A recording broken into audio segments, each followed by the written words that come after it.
everyone, and welcome to the Changemakers podcast, where we chat with interesting and engaging individuals here and far about change, making change, living change in their own lives, how they've experienced unimaginable change, and innovative ways people uplift the lives of others. We chat about triumphs over tragedies, mindset matters, and how we live out our life's purpose inspirationally. So please join us to be inspired and empowered to be the change you want to see in this world. You know, we can all be change makers in our lives. Here's to the change you're about to bring forth.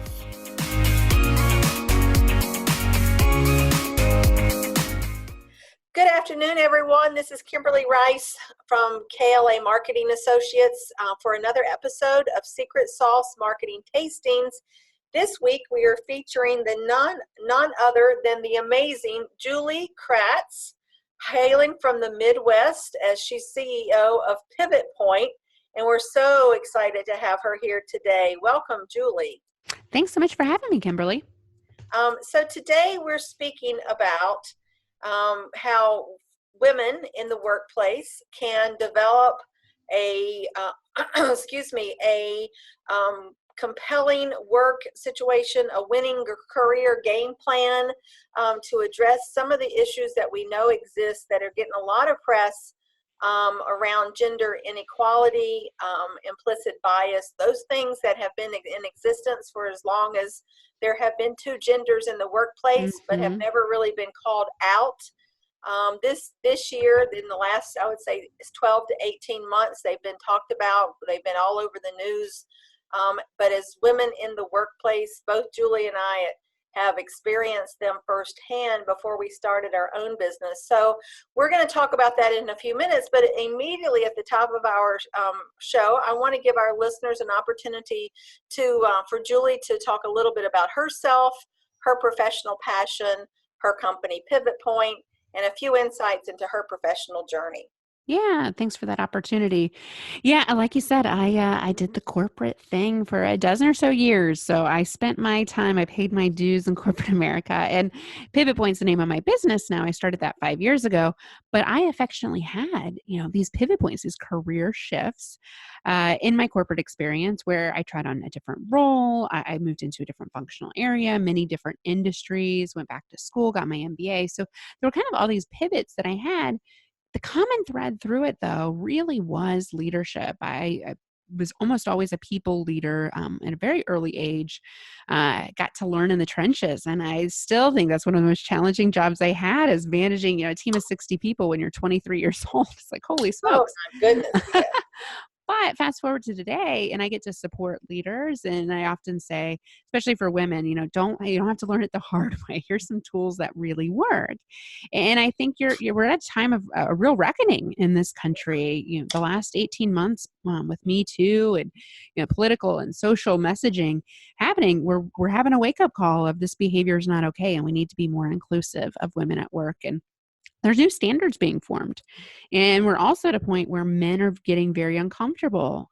New data just came out from Lean In that suggests that 60% of men are now uncomfortable meeting with women one-on-one at work. This isn't, outside of work. This is at work, and that's not okay. No. It's actually worse than a year ago. Is 50%. So it's getting worse before it gets better. And so that data really is disheartening for me because I'm a big fan of bringing men into the conversation as allies, and they can be very helpful as mentors, sponsors, advocates for us. And what this data suggests is that actually we have fewer allies available to us. So that's my life's work. It's a little setback before we move forward, but that really why I do what I do is I've always had a burning passion for supporting women, helping women in the workplace, raised by a single mom, had a series of my own setbacks in corporate, but I didn't even know what was happening at the time. And so I think it's these little chinks in the armor that women today experience in the workplace. And sometimes much more than a chink, if you think about Me Too and some of the things, egregious things that can happen to women. But more often, it's these subtle little things, these subtle little signals you don't belong, that our work is really dedicated to. How do we promote a sense of belonging where everyone feels seen, heard, and valued in the workplace, especially when nearly every industry is male dominated? So that's what I do, why I do it. It's going to be fun. 2020 is a big year. Think about women's suffrage 100th anniversary, and this is actually primarily for white women. Women of color really didn't have access to voting until the 1960s, which is just something new that I learned about. So having a passion to really rally all women together so that we can celebrate, this accomplishment 100 years in is going to be interesting. So we're working on some new programs I'll get to later in the podcast about, hindsight's 2020, the year 2020. So it's a really interesting point to look backwards, to look forward. So I could just talk about this stuff all day. And I think it really adds to, and I find this very fascinating, I think it really adds to the mission and the purpose and the drive. I guess that's the word I'm looking for, the drive up for women like ourselves, because we've been, I sometimes say, inside, and we've done the quote corporate thing, and we've Mhm. lived it, right? Yeah. We've lived it, and there are people who have paved the way before us, and I can only imagine what it was like then. I mean, I know some anecdotally and research wise, and we've paved the way for others. However, it is extremely disheartening when you think about Gloria Steinem, way Mhm. back when, and her entire life's work. And here we are today, with men going to prison because of bad behavior. Yep. Um, and, so I guess I say that to say that as much progress that has been made, perhaps historically, it is so still egregiously unacceptable for how women are treated in the workplace, that Mhm. I know when I speak about client firms that I've worked with, that we've worked with here, coaching women through very difficult situations in the professional services arena. I often am met with quizzical looks from other women, older women usually, and men. It's like, wow, is that still going on? I would have. Yeah. I'm like, you have no idea. You can't see what you can't see, right? Right. If you're not being treated that way, I think a lot for our male colleagues, the Me Too movement was a real wake up call, because what a lot of men told me is my sister shared a story with me, my wife shared a story with me, my mother shared a story with me, and I had no idea this was still a thing. I had no idea that these things were happening to other women that I care about. And that's not okay. So Right. it brings a lot of men into the conversation. Unfortunately, it also is very polarizing, Yes. that they withdraw from the conversation too, because it's like, oh, I can't say anything, can't do anything right. Like, Well, yes.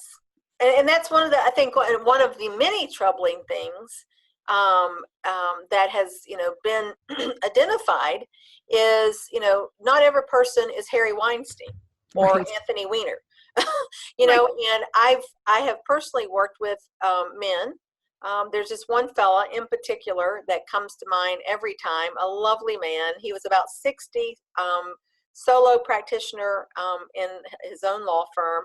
And he shared with me when we were working, a couple years ago, that as a commercial litigator or a corporate litigator, he really struggled with dealing with female opposing counsel, because when they were coming after him at Hmm. advocating for their clients, her clients, he had a very difficult time responding in kind, giving the societal norms that he was reared with back Right. in the 40s, 50s, of being chivalrous and deferential to women. And so he felt, he had some real rumblings, if, as Brene Brown would say, she had around the fact of, coming back as strongly as he would with a male opposing counsel. Yeah. So I use that. So I ended up giving him a book to read by someone who I have tremendous respect for, Barbara Proctor, who is an Hmm. internationally known business communications trainer. She wrote a book that I love, The Power of Positive Confrontation. Ooh. It's fabulous. And anything she's published, I think she's published 12 books or so. is fabulous, very actionable. But I raise that example because men, as much as women, but for very different reasons, need to have resources, training, or some type of internal resources that they can understand or be taught or brought awareness around what is now the new norm and what is okay and what isn't. Yep. Yeah, exactly. We are developing a new norm. And I think if you can point to recent headlines of Joe Biden, and I'm not going to get Yeah. political by any means, but Yes. you can see how we're reshaping of, hey, 50 years ago, being chivalrous, treating women differently was the standard. Entering people's personal space obviously wasn't questioned either. Now it's a new normal. And so what does that look like? And I think a big question I get from people is like, really, do we have to educate men how to treat us? Well, unfortunately, for so long, the behavior wasn't appropriate. And so they really are relearning, basic social norms, the things that we learned in fourth grade about being respectful and don't touching people that don't want to be touched. I mean, we learned this at a young age. Right. Somehow, though, in the corporate world, we let shenanigans happen and Right. those boundaries got crossed. And so it's redefining those boundaries. So I think at the end of this, it's going to be such a positive thing. But you're right. We are in a rumble area right now. Um, and it is, and so there's a lot of uncertainty, which I think leads us to the place for women, since we are the majority who are violated or not treated in a comfortable way. It's incumbent upon us to set the boundaries. Mm-hmm. Yeah. I think at this point, you're right. Because it's not, I mean, I participated as a speaker at a program, women legal conference back in February, and where these type of topics around implicit bias and institutional gender discrimination and the inequality and the gender pay gap, all these things were spoken about very broadly on an institutional level. But just like, running our country, I mean, it comes down to every individual, is I guess what I'm trying to say. Mm-hmm. Yeah, And we're all a part of the system. we have to take, action. We have to take steps to get ourselves and being mindful of our own level of involvement, integration, comfort level, because it's very difficult to perform, to have what we would call peak performance, if we are being harassed every day. Right. Right. So we would rather just not go into work because we know that big bullies are right across the hallway. Mm-hmm. And Yeah, I think it is. I mean, it is our it's our opportunity to educate folks and help them understand. At which point we've done that, then, and there's still bad behavior, then that's a candid conversation, like you said. I had this surface last week. I was with an industry that's 8% women, eight single. oh Lord, So really male dominated, although I yeah, would argue most industries are. yes, And she's like, I really, this is exhausting. I don't want to have to like tell my manager what's not okay. yeah, And I said, okay, here's the thing. If we want to like pretend, but let's just pretend that he's not aware of the behavior and perhaps it's unintentional. Usually both of those things are true, not always, but usually. What would that look like to help him understand, help him see what he's not seeing? And are you okay with that behavior continuing? yeah, Because if you are, don't say anything. That's right. fine. But if you aren't okay with that behavior continuing, and more importantly, as women, we're much better at negotiating on other people's behalves. If Mm, you're okay with that happening to other women, definitely don't say anything. But right, if you're not okay with that, this is your choice. Your choice is to lean in and have a candid conversation with this person and assume that on the other side of it, they will become aware and that they will practice better intent in their behavior. I usually see 80% of the time it works out positively. I rarely hear about those candid conversations backfiring. And that's where we're at. We really are at a place where candor and challenging and education is so needed at the same exact time when people are retreating from that type of candor and not wanting to say or do the wrong thing. So it's like there's this opportunity, but then there's this fear. And so it's finding a way to have safe, uncomfortable conversations. right. Well, and that takes me to one of my areas of passion, and that's the confidence gap within women. Mm-hmm. Because perhaps based in one instance, because of it's all about fear, or much of it's about fear of retribution, fear of not being promoted, fear of being Mm-hmm. treated differently, fear of being left out, etc., etc. So that goes back to the confidence issue of putting those boundaries. And so as a certified unconscious bias trainer, how do you explain your firm's methodology on how to deal with these type of issues from Mm. an educational, as a practical matter?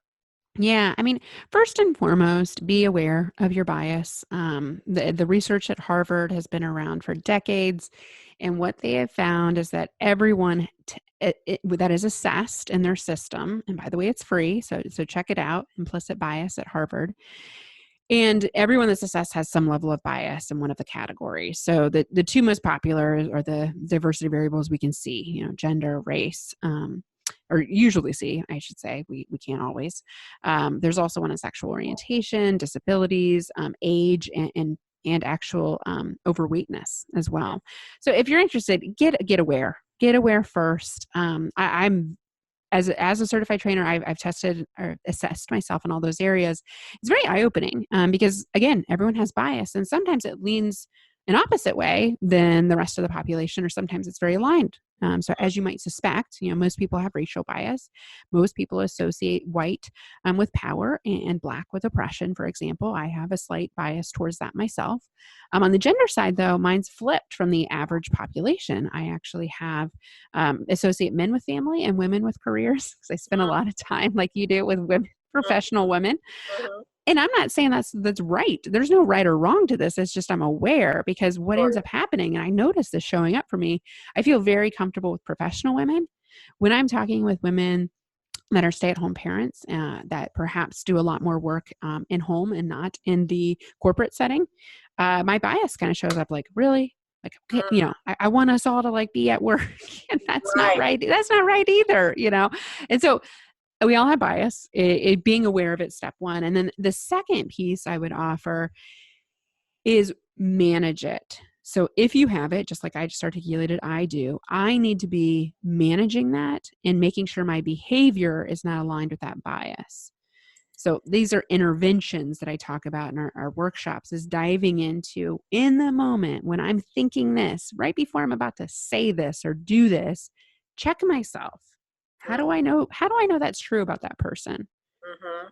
Mm-hmm.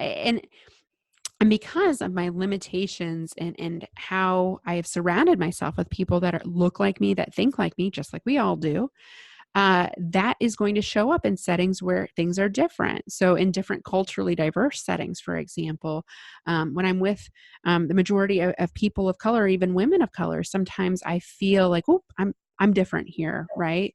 So I got to make sure to check myself in that situation, make sure that I don't say or do something that would be different than how I would treat others. And this is, I mean, when you can get good at this takes a lot of practice because you're rewiring your brain.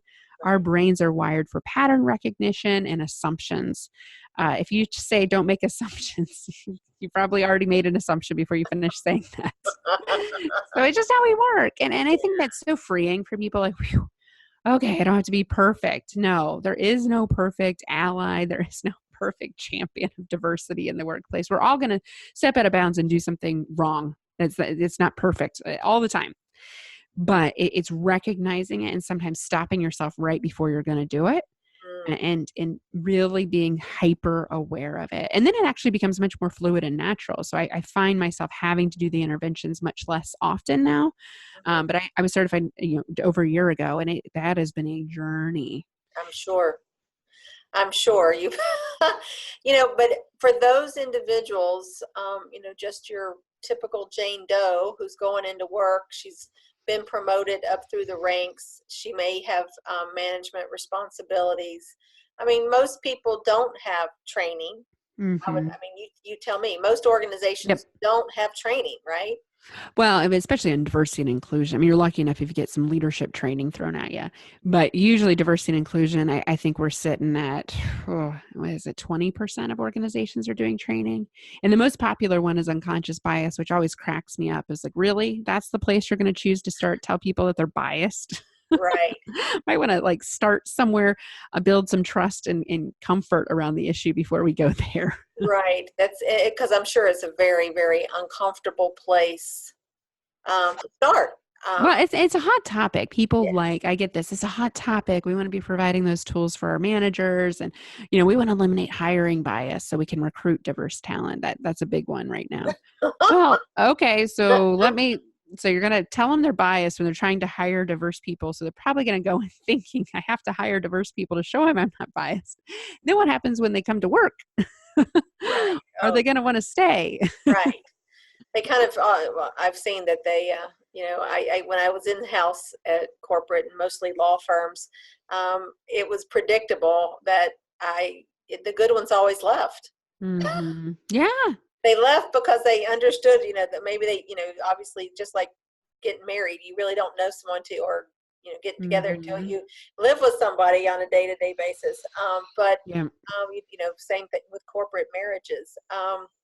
So it is, it's very volatile, but, and it, dealing with all the personal baggage that comes along with that, and a lifetime of thinking in a certain way, hmm and being willing to think differently and to be open to change. Yeah. Well, and diversity and inclusion go hand in hand. That's why the titles in corporate America are such. And now we're starting to see diversity, equality, and inclusion. I really like the term equality because it's less polarizing too. But yeah, you have to have both. You can't just say, hey, we're going to get different people to come in here and they're going to want to stay just because this is awesome. No, the culture is going to have to shift. And cultural shifts take time. And how do you embed inclusiveness as something we hold our leadership team accountable to?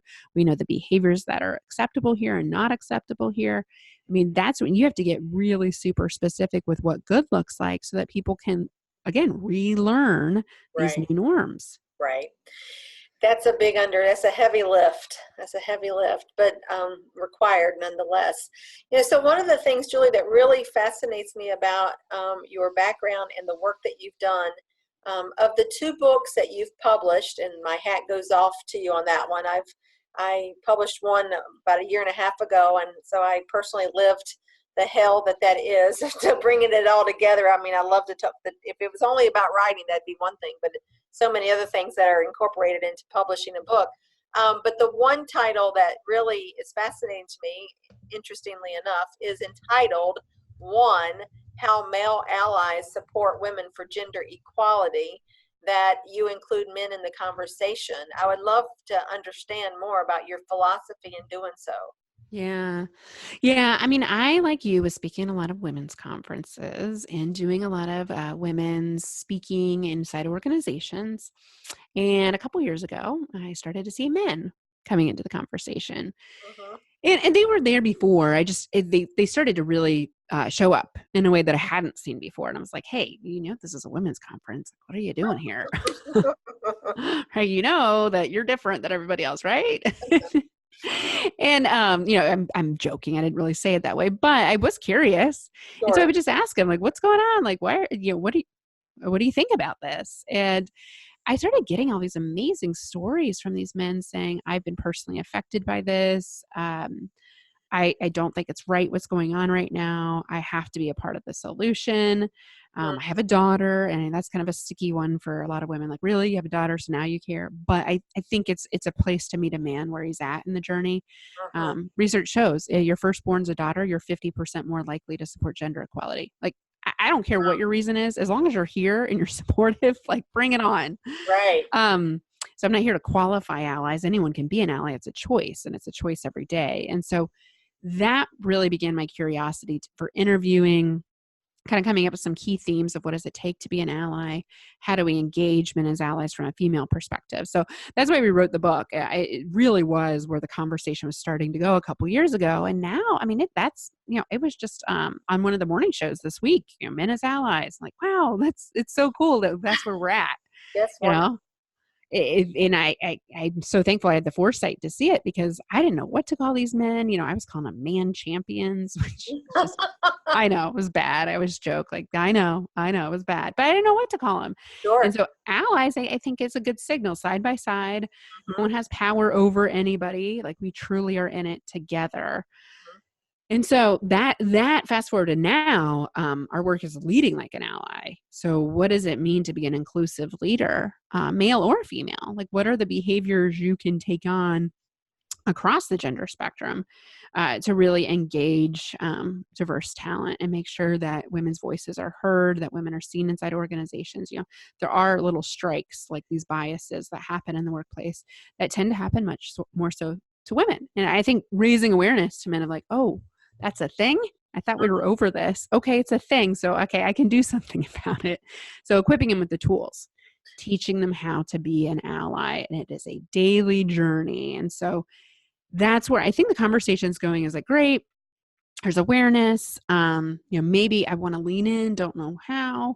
So tell me something I can do. Tell me a question I can ask my team, or, tell me a subject I could have at my next team meeting. I get questions like that. So giving people that content is now where the conversation's going, like peppering in kind of this everyday lead like an ally behaviors as a toolkit for today's middle manager that doesn't get a lot of resources. Sure. That's fascinating. Oh, and have you taken it to market, I assume?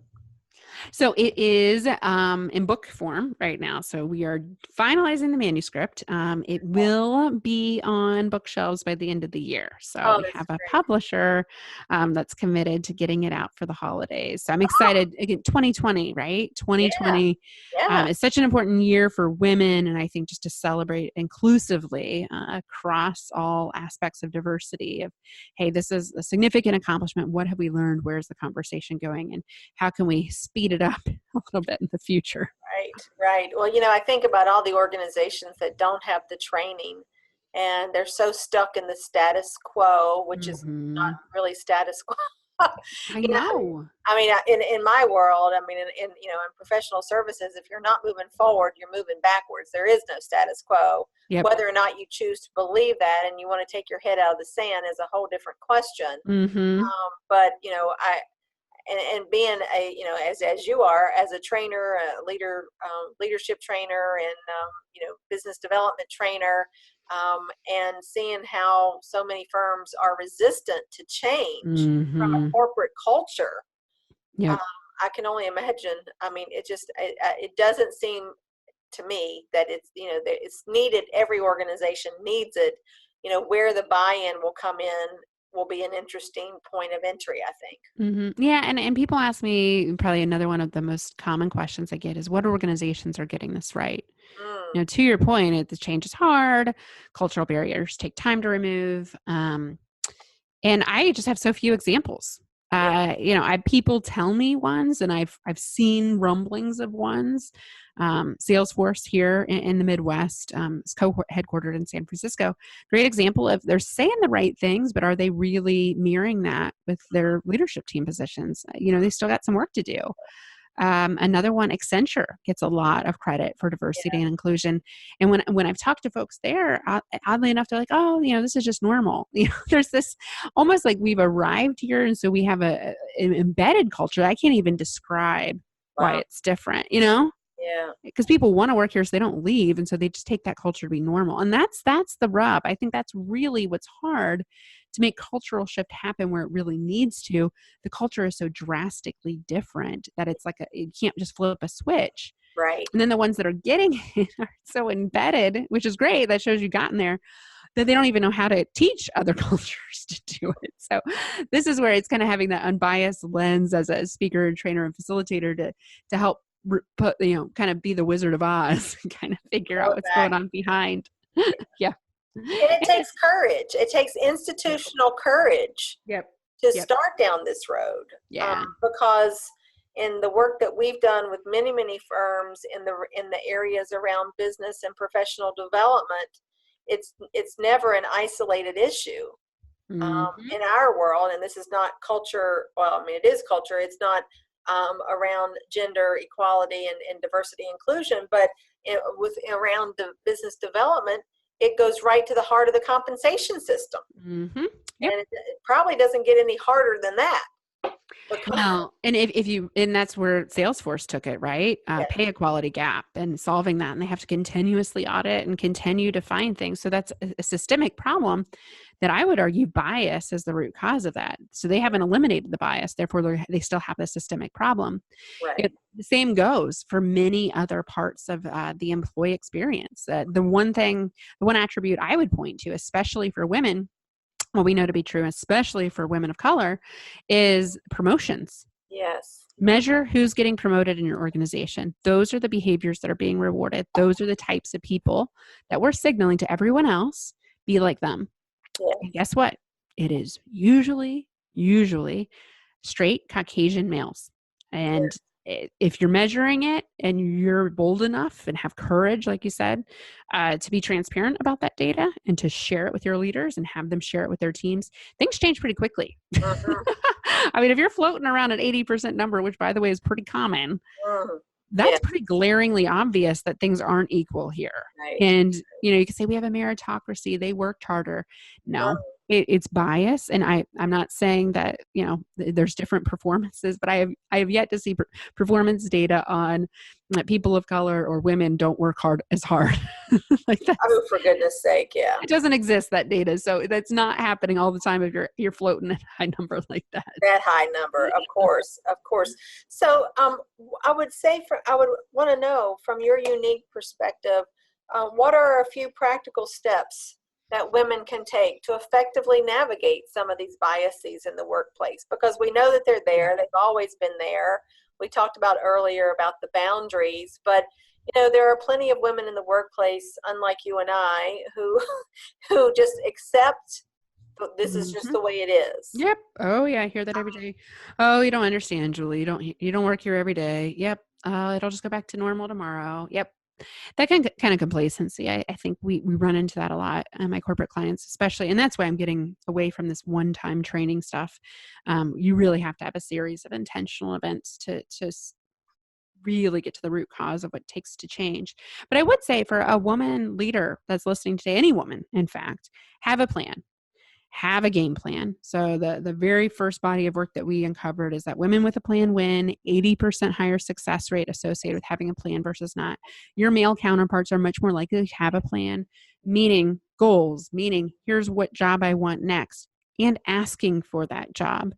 Women fear self-promotion. So back to your confidence part, get comfortable asking for things. Right. And even if it's like only going to benefit yourself, I would challenge that. That probably will benefit your family. That will probably benefit other people in your life that you care about. It's going to benefit the organization if they know what you want. So don't make it about you then. Right. So have a plan. You speak up, ask for it, and engage your allies. So if you don't have a mentor, which by the way, men are significantly much more likely to have allies and mentors, develop strategic relationships. Find the future version of yourself. So once you've defined your plan, where you want to go, find somebody that's already doing that. Engage them as an ally. It doesn't have to be a woman. I would think it's actually better if it's somebody that's not like you. You're going to get a diverse perspective. So challenge, some of these norms, some of these biases that we even hold ourselves to, and go beyond our comfort zone. But yeah, speak up. The confidence piece, the allies piece, the planning piece are huge. Well, and that's interesting because from an institutional perspective of going outside the comfort zone, asking for what you want, the second kind of shoe of that is you've got to be in a place where you're okay if it doesn't, if the outcome is not what you want. Yeah. And that's disappointment. Ask yourself the question, what's the worst that could happen? Right.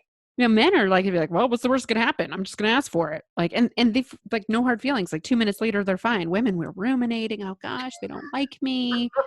I've done it. I know. I mean, and like, it's not about me. People just aren't thinking about you that much. You're not that important. It's so, it's so, you're so spot on.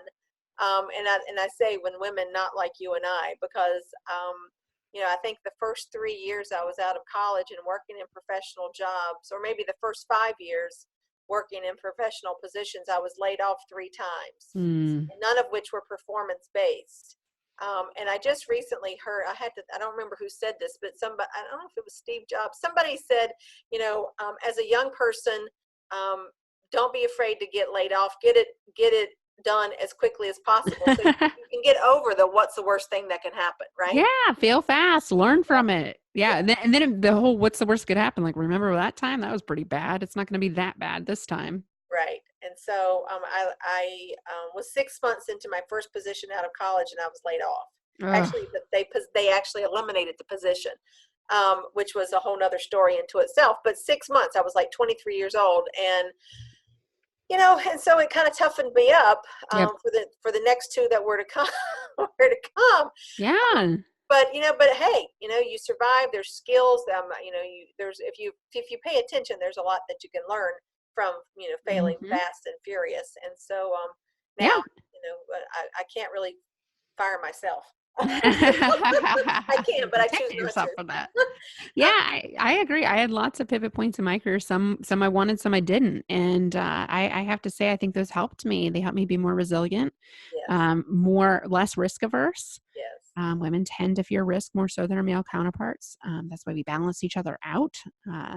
And so I agree with you. I mean, finding safe ways to fail. And if you do that, kind of set a goal for yourself, a challenge, every week or every month, I'm going to stretch myself and put myself in a position that feels uncomfortable and it might not go well. The more you do that, the better you get at it. And then it just becomes like this muscle and this behavior that I naturally do.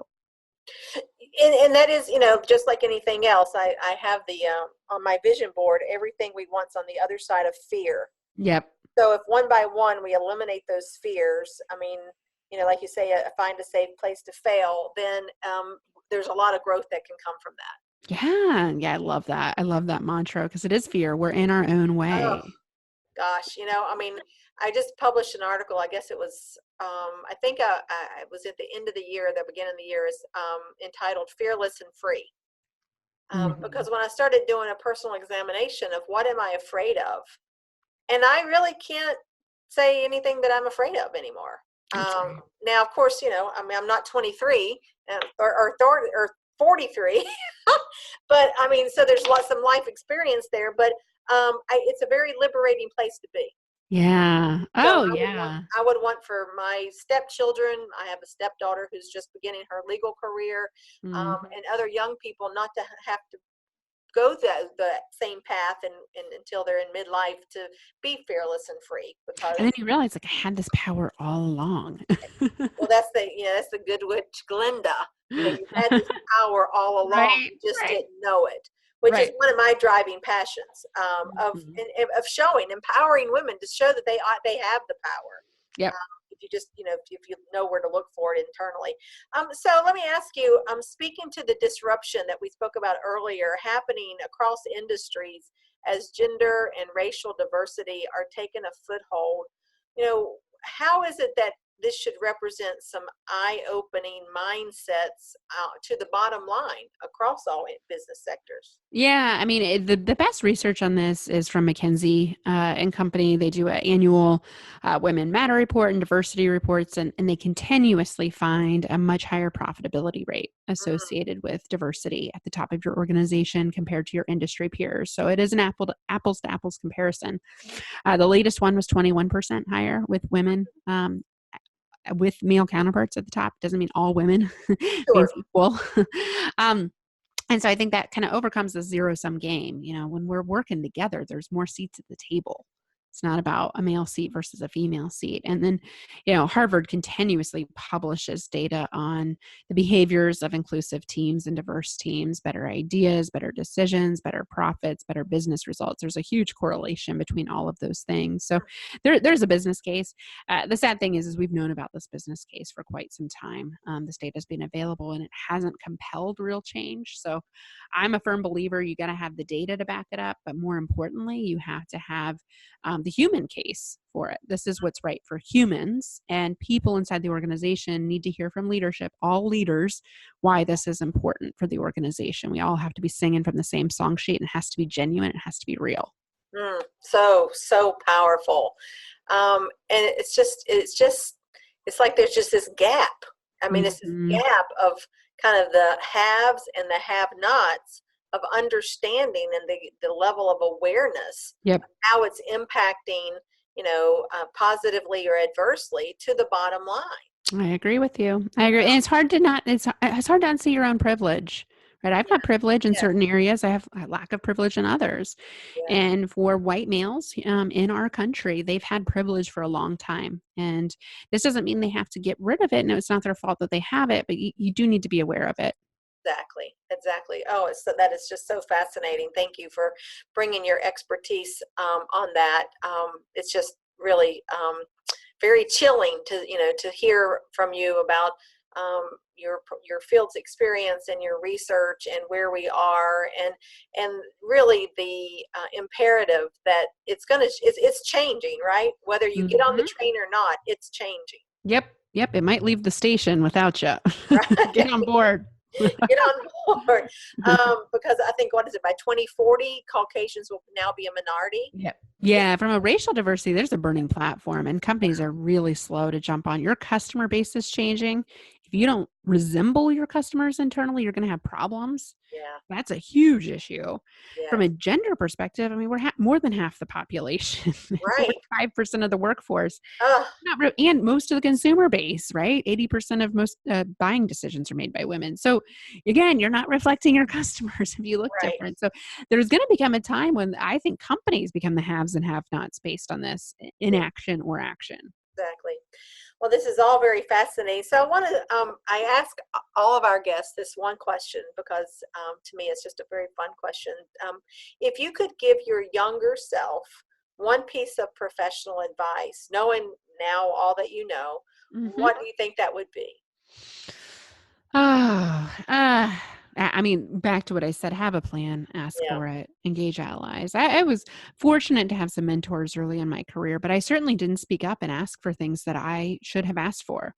And my male counterparts were negotiating at a much higher rate, which created a pay gap right off the get go in my corporate career. Had I stayed in corporate, that 5% would have compounded over the years. So sure. it was a big miss. And this speaks to we need to educate college students about this, college age women, starting to Yes, universities, educate them to negotiate and have a plan. So know where you want to go. I was always waiting for someone to tap me on the shoulder and be like, "Hey, Julie, what about this job? What about this promotion?" No, that's not the way it works. Just yeah, have a plan.